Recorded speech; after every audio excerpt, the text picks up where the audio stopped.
Varicose వ్యాధితో బాధపడుతున్నారంట. తక్కువ ఖర్చుతో ట్రీట్మెంట్ కావాలి అనుకుంటే ఎవిస్ హాస్పిటల్ని సంప్రదించండి. అందరికీ నమస్కారం. నా పేరు మాధురి. మీరు చూస్తున్నది సుమన్ టీవీ నెట్వర్క్. ఈరోజు మనతో పాటు ఉన్నారు ప్రముఖ జ్యోతిష్య వాస్తు పండితులు సుభాష్ శర్మ గారు. నమస్కారం గురుగారు. శ్రీమాత్రే నమః. శ్రీ గురుభ్యో నమః. శుద్ధలక్ష్మీర్మోక్షలక్ష్మీ జయలక్ష్మీ సరస్వతి శ్రీలక్ష్మీ వరలక్ష్మీశ్చ ప్రసన్నా మమ సర్వదా. ప్రేక్షకులందరికీ కూడా శ్రీమాత్రే నమః. గురుగారు, మరి అక్షయ తృతీయ వస్తుంది కదండి. అక్షయ తృతీయ అంటేనే ప్రతి ఒక్కరు కూడా బంగారం కొనాలి అని చెప్పేసి చాలా ఆరాట పడిపోతూ ఉంటారు. అసలు అక్షయ తృతీయ రోజు బంగారం నిజంగానే కొనాలంటారా? మరి కొనలేని వాళ్ళ పరిస్థితి ఏంటి? అసలు అక్షయ తృతీయ రోజు శాస్త్రీయంగా మనం చేయాల్సిన పనులేంటో తెలుసుకోవాలనుకుంటున్నామండి. మనకు రాబోయేటటువంటిది 30వ తారీఖు అక్షయ తృతీయ. అక్షయ తృతీయ అనగానే చాలామంది బంగారం కొనుక్కోవడము, లేదు అనంటే గనక ఇంట్లో మనకు విశేషమైనటువంటి పూజాది క్రతువులు చేసుకోవడము. ఇక అక్షయ తృతీయ అంటే చాలామందికి బంగారమే గుర్తుకొస్తుంది. ఎలాగైనా సరే బంగారం తీసుకోవాలి, ఇక బంగారం తీసుకోకపోతే ఆ సంవత్సరం అంతా కూడా నష్టమే వస్తుంది అని చెప్పి భ్రమ పడిపోతూ ఉంటారు. నిజానికి అక్షయ తృతీయ అనేటటువంటిది మీ జీవితాన్ని ఉద్ధరింపజేసుకోవడానికి, మీ జీవితాన్ని మార్చుకోవడానికి ఏర్పడినటువంటిదే అక్షయ తృతీయ అని అర్థం.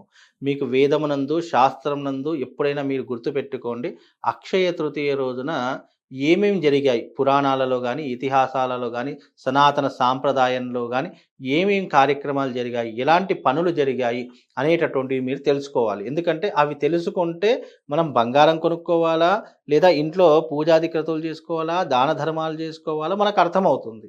ఎందుకంటే ఎప్పుడైనా గుర్తుపెట్టుకోండి, అక్షయ తృతీయ రోజున జరిగినటువంటి పురాణ ఇతిహాసాల గాథలు ఏంటి అంటే, అక్షయ తృతీయ రోజున పరశురామ జయంతి, అంటే పరశురాముడు భూమి మీద పుట్టినటువంటి రోజు కాబట్టి ఆ పరశురాముడి యొక్క జయంతిని జరుపుకుంటారు. అదే రకంగా అక్షయ తృతీయ రోజున శ్రీ మహాలక్ష్మి కుబేరునికి అనుగ్రహించినటువంటి రోజు, అంటే సిరి సంపదలు అనుగ్రహించినటువంటి రోజు ఈ అక్షయ తృతీయ. అలాగే ధర్మరాజుకి సాక్షాత్తు సూర్య భగవానుడు అక్షయ పాత్ర ఉంటుంది కదా, అంటే అక్షయ పాత్ర అంటే మనం ఏది కోరుకుంటే అది దాని నుంచి బయటకు వచ్చేటటువంటి పాత్ర అక్షయ పాత్ర. ఆ అక్షయ పాత్రను ప్రసాదించినటువంటి రోజు ఈ యొక్క అక్షయ తృతీయ రోజున. కాబట్టి ఇది చాలా విశేషమైనటువంటిది. అందులోనూ పంచమ వేదమైనటువంటి శ్రీ మహాభారతాన్ని లిఖించినటువంటి రోజు కూడా, అంటే వ్యాస భగవానుడు గణపతికి చెప్పినటువంటి సందర్భం కూడా ఈ అక్షయ తృతీయ రోజునే. అలాగే ఇంకో గొప్పతనం ఏంటి అంటే గనక అక్షయ తృతీయ రోజున కృతయుగం ముగిసిపోయి త్రేతాయుగం అంటే రాముడి యొక్క యుగం ప్రారంభమైనటువంటి రోజు కూడా ఈ అక్షయ తృతీయ రోజునే. అలాగే శ్రీ మహాలక్ష్మికి ఇష్టమైనటువంటి రోజు, ఈ రోజున ఆ లక్ష్మీదేవిని ఆరాధించినటువంటి వారికి సిరి సంపదలను కలిగించినటువంటి రోజు కూడా ఈ అక్షయ తృతీయ. అలాగే ద్వాపర యుగానికి వస్తే గనక ద్వాపర యుగంలో కుచేలుడు, శ్రీకృష్ణుడి యొక్క స్నేహితుడైనటువంటి కుచేలుడు శ్రీకృష్ణుని యొక్క ద్వారకు చేరుకున్నటువంటి రోజు, శ్రీకృష్ణుడు కుచేలుడిని అనుగ్రహించినటువంటి రోజు, సిరి సంపదలను కలగజేసినటువంటి రోజు కూడా ఈ అక్షయ తృతీయ రోజునే. అలాగే ఈ అక్షయ తృతీయ ఎన్నో రకాలైనటువంటి మంచి పనులకు, ఎంతోమంది పుణ్యాత్ముల యొక్క జన్మదివన ఈ యొక్క రోజు కారణమయ్యింది కాబట్టే ఈ రోజున చాలా విశేషమైనటువంటి రోజు అని చెప్పడం జరిగింది.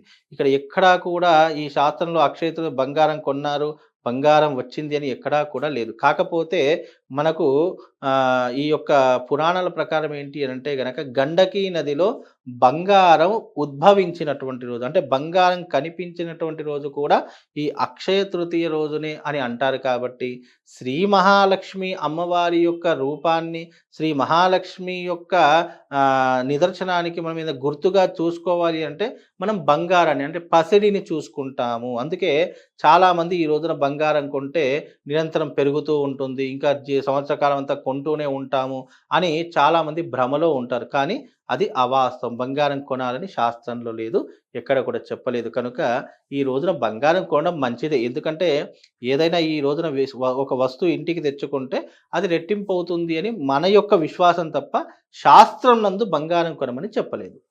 ఇక విషయానికి వస్తే ఈ రోజున బంగారం కంటే విలువైంది ఏముంటుంది అని అంటే గనక, శ్రీ మహాలక్ష్మీదేవిని మన ఇంట్లోకి తీసుకురావాలంటే ఉప్పు తీసుకొని రండి.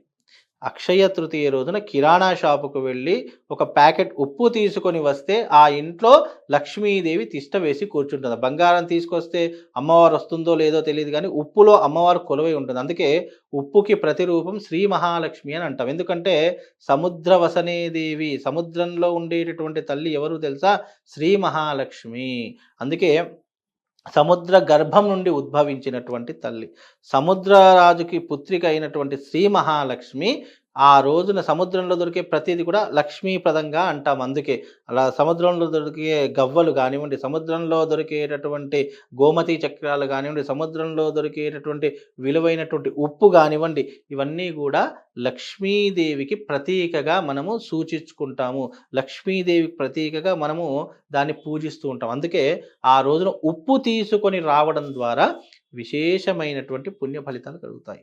అలాగే శ్రీ మహాలక్ష్మి యొక్క ప్రీతి కొరకు ఈ అక్షయ తృతీయ నాడు మీ ఇంటి యందు ఒక పీటను ఏర్పాటు చేసుకొని చక్కగా లక్ష్మీదేవి యొక్క ప్రతిమను పెట్టుకొని కలశం పెట్టుకొని షోడశోపచార పూజ, ఆ రోజున శ్రీ మహాలక్ష్మికి ఇష్టమైనటువంటి షోడశోపచార పూజ చేసుకోవాలి. లక్ష్మీదేవికి ఇష్టమైనటువంటి అష్టోత్తర శతనామావళి కానివ్వండి, లలితా సహస్రనామం కానివ్వండి, దేవి ఖడ్గమాల పారాయణం కానివ్వండి, కనకదార స్తోత్రం కానివ్వండి, లేదు అనంటే గనక అమ్మవారికి ఇష్టమైనటువంటివి విష్ణు సహస్రనామ పారాయణం కానీ ఇవి చేసుకోవడం ద్వారా మీ ఇంట్లో సిరి సంపదలు కొలుతీరుతూ ఉంటాయి. అలాగే ఆ రోజున విశేషంగా మా పీఠమునందు మహాలక్ష్మి యాగం చేస్తాం. అంటే ఇది ప్రతి సంవత్సరము అక్షయ తృతీయ వచ్చింది అని అంటే గనక తప్పకుండా మహాలక్ష్మి యాగాన్ని నిర్వహిస్తాము. ఎవరికైనా ఆర్థిక బాధలున్నా, ఇబ్బందులున్నా ఈ మహాలక్ష్మి యాగంలో మీ గోత్రనామాలు పంపించండి. ఈ గోత్రనామాలు పంపించడం చేత మీ అందరికీ కూడా మహాలక్ష్మి యాగంలో సంకల్పం చెప్పి ఆ రోజున మీకు ఆ అమ్మవారి యొక్క ప్రసాద రూపకంగా ఒక $1,00,000 అంటే మెడలో వేసుకోవడానికి ఒక $1,00,000ని మీకు పంపిస్తాను. అది ఆ రోజున మెడలో వేసుకునే ప్రయత్నం చేయండి. తద్వారా మీకు శుభం లాభం కలుగుతుంది. అందుకే అక్షయ తృతీయ అనేటటువంటిది ఏంటి అంటే ఎప్పటికీ కూడా నాశనం లేనటువంటిది, ఎప్పుడూ కూడా తరగనటువంటిది, జీవితంలో ఎప్పుడు మనకు పురోగతిని అభివృద్ధిని కలిగించేటటువంటిదే అక్షయము. ఆ అక్షయ తృతీయ రోజున ఇంకా కొన్ని దానాలు కూడా చేయాలని శాస్త్రము. ఏం దానం చేయాలి అని అంటే ఆ రోజున కుంభదానం అంటే నీటితో నింపినటువంటి ఒక కుండను దానం ఇవ్వడము చేయవచ్చు. అలాగే గొడుగు దానము, చెప్పుల దానము, అన్నదానము, అలాగే ఆ రోజున విశేషంగా చేయవలసినటువంటి దానము సువర్ణ దానము అని చెప్పడం జరిగింది. సువర్ణ దానం ఇప్పుడంటే బంగారం ఎవరు దానం చేయలేరు, ఎందుకంటే చాలామందికి విశేషంగా బంగారం విపరీతంగా పెరిగినటువంటి రోజులు కాబట్టి ఇవి చేయలేం. కాబట్టి కనీసం వీలైతే అన్నదానం, బంగారం కంటే విలువైనది ఒక మనిషికి కడుపు నిండా భోజనం పెట్టడము, ఇలాంటి దానాలు చేసుకోండి. దానం వల్ల పుణ్యం కలుగుతుంది, పుణ్యం వల్ల పాపాలు నశింపబడతాయి, పాపాలు నశింపబడితే మనం పుణ్యాత్ములమైపోయి మనం చేసిన ఏ పనిలోనైనా విజయం చేకూరుతుంది. అందుకే ఈ అక్షయ తృతీయ మీ జీవితాన్ని మార్చేటటువంటి తిథి. అక్షయ తృతీయ రోజున శ్రీ మహాలక్ష్మి యాగము హైదరాబాద్ పట్టణంలో నిర్వహించబడుతుంది. మీకు వీలుంటే గనక వచ్చే ప్రయత్నం చేయండి. ఒకవేళ మీరు రాకపోయినా మీ గోత్రనామాలు, మీ ఇంటి పేరు, మీ గోత్రము, మీ కుటుంబ సభ్యులందరి పేర్లు పంపించండి. ఆ రోజున స్వయంగా నేనే శ్రీ మహాలక్ష్మి యాగం నిర్వహిస్తాను. అక్కడ ఆ మహాలక్ష్మి యాగంలో మీ గోత్రనామాలను చెప్పేటటువంటి ప్రయత్నం చేస్తాను. కాబట్టి అక్షయ తృతీయను శ్రీ మహాలక్ష్మి రూపకంగా పూజించుకోండి. ఆ రోజున ఎవరిని పూజించాలి? లక్ష్మీదేవిని పూజించాలి, గణపతిని పూజించాలి, అలాగే కుబేరుణ్ణి పూజించాలి, శ్రీకృష్ణుణ్ణి పూజించాలి. వీళ్ళందరినీ కూడా పూజనీయంగా మన వేదము శాస్త్రం మనకు చెప్పినటువంటి విషయాలు కనుక ఈ రకమైనటువంటి పూజా విధానాలు చేసుకొని ఈ రకంగా దాన ధర్మాలు చేసుకోండి. మీ అందరికీ మహాలక్ష్మి అమ్మవారి యొక్క అనుగ్రహంతో పాటు అందరికీ అక్షయ తృతీయ శుభాకాంక్షలు. అక్షయ తృతీయకి సంబంధించి చాలా చక్కటి విషయాలు మాకు తెలియజేసినందుకు ధన్యవాదాలు గురువుగారు.